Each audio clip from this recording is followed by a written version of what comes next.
Welcome to my channel. आज हम बहुत ईसा कंसेप्ट देखेंगे एडिपस कॉम्प्लेक्स के बारे में। लेकिन उससे पहले अगर आप मेरे चैनल पे न्यू हैं तो please do like subscribe and share to my channel. हम स्टार्ट करते हैं एडिपस कॉम्प्लेक्स से। फर्स्टली हम देखेंगे कि जो एडिपस कॉम्प्लेक्स टर्म है वो कहाँ से आई है। ये एक एंशियंट ग्रीक ट्रेजेडी है जिसका नाम है एडिपस रेक्स, जो कि लिखी थी सोफोकल्स ने। ये एडिपस कॉम्प्लेक्स की टर्म वहाँ से ड्राइव की गई है। और एडिपस कॉम्प्लेक्स जो कंसेप्ट है वो क्या है, एक साइको एनालिटिक थेरी है जो कि डेवलप की थी सिगमंड फ्रॉयड ने।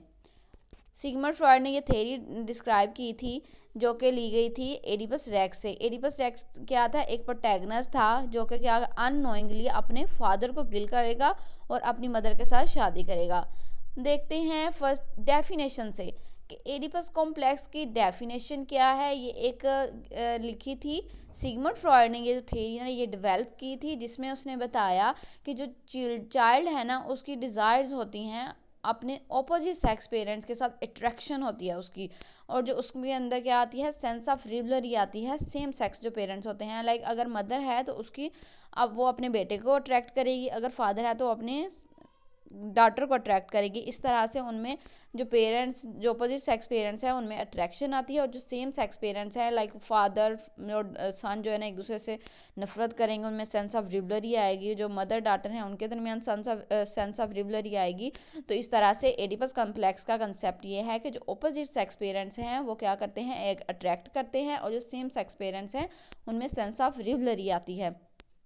अगर हम लिटरेचर में देखें तो जो एडिपस कॉम्प्लेक्स है ना ये इस किस लिए यूज़ किया जाता है, ताकि वो एक थीम को एक्सप्लोर कर सकें कि किस तरह से जो ह्यूमन रिलेशन है वो किस तरह से कॉम्प्लेक्सिटी फील करते हैं, किस तरह से उनमें डिज़ायर्स पैदा होती हैं ऑपोजिट सेक्स जेंडर के दरमियान। और वो एक आइडेंटिटी को प्रेजेंट करना चाहते हैं एडिपस कॉम्प्लेक्स के ज़रिए कि उनको उनके दरमियान आइडेंटिटी होनी चाहिए कि ये हमारे पेरेंट्स हैं, हम इनके साथ अट्रैक्ट नहीं हो सकते, हमारे इनके साथ रिलेशन नहीं हो सकता, हम इनके साथ लाइफ नहीं स्पेंड कर सकते। एडिपस कॉम्प्लेक्स के ज़रिए उसने ये वाला कंसेप्ट देने की कोशिश की। अगर हम लिटरेचर में देखें कि एडिपस कॉम्प्लेक्स है वो किन किन जो वेज हैं उनको मैनिफेस्ट करता है, तो जो ये थ्री जो हमारे पास जो है ना मेनली वेज हैं जिनको क्या करता है, मैनिफेस्ट करता है। लाइक इंसेटियस डिज़ायर्स जो होती हैं उनको प्रेजेंट करता है, रिवलरी विद द सेम पेरेंट्स को प्रेजेंट करता है, एंड फैमिली डायनामिक्स को प्रेजेंट करता है एडिपस कॉम्प्लेक्स। अगर हम इंसीडियस डिज़ायर के बारे में बात करें तो एक करेक्टर है जो कि डिज़ायर होती है वो उसके दरमियान वो एक्सपीरियंस करता है कि वो जो अपोजिट सेक्स एंड पेरेंट्स हैं उनमें उनमें अट्रैक्शन आ रही है। और वो क्या करता है उनके दरमियान जो अकम्पेंड करता है sense of feelings of guilty and shame and anxiety, इन सारी चीज़ों को क्या करता है वो फील करता है। और उसके दरमियान जब वो अपोजिट सेक्स पेरेंट्स के दरमियान अट्रैक्ट होता है तो उसके अंदर सेंस ऑफ गिल्ट पैदा होती है, उसको शेम फील करता है, वो उसके दरमियान एनजाइटी आती है। तो इस तरह से ये प्रेजेंट करता है एडिपस कॉम्प्लेक्स को।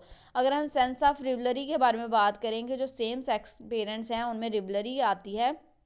एक करेक्टर है जो कि फील करता है कॉम्पिटेटिव या हॉस्टाइल फील करता है सेम सेक्स पेरेंट्स की तरफ। वो क्या करता है कि वो जब भी कोई उसके साथ सेम सेक्स पेरेंट्स के सामने आते हैं तो वो कॉम्पिटिटिव हो जाता है कि ये मेरे सामने क्यों आ रहा है, ये मेरे जैसे काम क्यों कर रहा है, ये जगह इसको क्यों मिली है, ये जगह मुझे मिलनी चाहिए। इस तरह से जब कोई करेक्टर आ जाता है तो वो रिवलरी को प्रेजेंट कर रहा होता है। और ये क्या करता है, it is often as a way of exerting their own identity और इंडिपेंडेंस। ये इस तरह से अपनी भी आइडेंटिटी को एग्जर्ट कर रहा होता है, अपनी इंडिपेंडेंस को एग्जर्ट कर रहा होता है। अगर हम फैमिली डायनामिक्स के बारे में बात करें तो एडिपस जो कॉम्प्लेक्स है उसने यूज़ किया है, बताया है इस एडिपस कॉम्प्लेक्स के ज़रिए उसने एक्सप्लोर किया कि किस तरह से जो फैमिली रिलेशनशिप है वो कॉम्प्लेक्सिटीज़ फील करते हैं, किस तरह से उनको डिफ़िकल्टीज़ पेश आती हैं। और उसने फैमिली डायनामिक्स में उसने मोस्टली जो थीम्स लिए प्रेजेंट करने के लिए और एडिपस कॉम्प्लेक्स को उसने बताया कि जब जेलसी का करेक्टर आएगा तो वो एडिपस कॉम्प्लेक्स होगा किसी भी पर्सन में जब फैमिली में रहते हुए। पर्सन है, कोई भी पर्सन ले लें, कोई भी करेक्टर ले लें, उसमें पोजेसिवनेस आएगी, उसमें वो लॉयल्टी को प्रेजेंट करेगा ताकि वो क्या करे एक दूसरे के साथ अपने कॉम्प्लेक्स है उनको क्या कर सके, उनके साथ कोप कर सके अपने कॉम्प्लेक्स के साथ। अगर हम एग्जाम्पल्स की बात करें एडिपस कॉम्प्लेक्स की तो फर्स्टली हमारे पास एग्जाम्पल आ जाती है एडिपस रेक्स। एडिपस रेक्स जो है ना वो क्या है, एक करेक्टर है जो कि लिखा था प्लेस फोकल्स ने, जिसमें वो बताता है कि वो अपनी क्या करेगा, उसके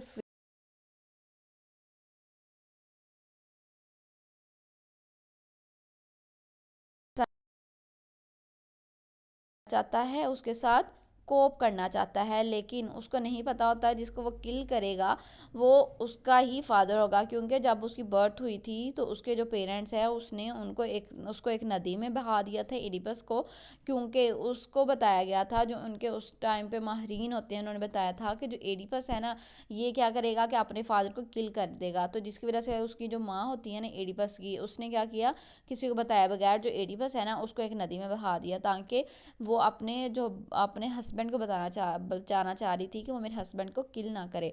लेकिन उसको क्या होता है कि कोई उधर चराहा होता है, उसको उठा लेता है, उसको पालता है।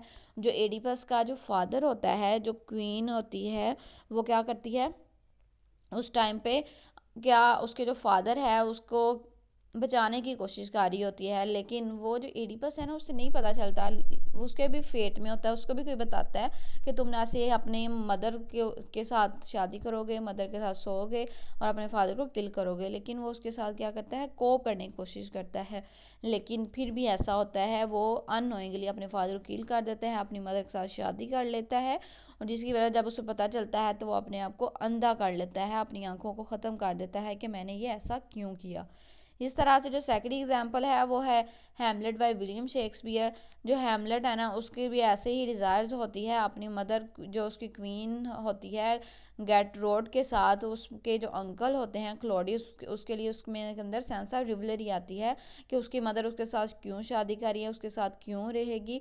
वो उसने क्या करता है, हैमलेट क्या होता है ना, उसके अंदर एक डीपली डिस्टर्बेंस आ जाती है, वो फील करता है सेंस ऑफ बेट्रेयल के क्यों मेरी मदर के साथ ये रह रहा है, अंकल ने क्यों क्लॉडियस ने मेरे फादर की जगह क्यों ली है। और ये होता है इसलिए है कि वो ऑब्सेशन शो कर रहा होता है अपनी मदर के साथ, जिसकी वजह से उसके क्लॉडियस के लिए उसके अंदर गुस्सा पैदा होता है, और ये क्या करता है, एक डीप सीटेड इमोशनल कॉन्फ्लिक्ट को रिप्रेजेंट कर रहा है हैमलेट। अगर हम सेंस ऑफ रिवलरी के बारे में बात करें तो जो रिवलरी होगी ना उसके फादर फिगर में आप फील करेंगे कि जो हैमलेट है ना उसके अंदर क्लॉडियस के लिए रिवलरी आ जाती है, जो कि एक सेंट्रल थीम है प्ले का, जो कि प्ले लिखा था हैमलेट में ने बाय विलियम शेक्सपियर। और ये इसमें क्या था कि क्लॉडियस जो है ना वो क्या करता है, उसके फादर की जगह ले लेता है, और वो एक्सपोज करता है गिल्ट को, अवेंज को, कि उसने उसके फादर की डेथ के बाद क्यों क्लॉडियस ने उसके फादर की जगह ली, हैमलेट के फादर की। इस तरह से जो उसकी मदर है गेटरोड और उसके अंकल हैं क्लॉडियस, ये एक बेस्ट एग्जांपल है एडिपस कॉम्प्लेक्स की। आई होप सो आपको मेरी वीडियो अच्छी लगी होगी, अगर अच्छी लगी है thank you so much for watching, और उसको सब्सक्राइब करना मत भूलें।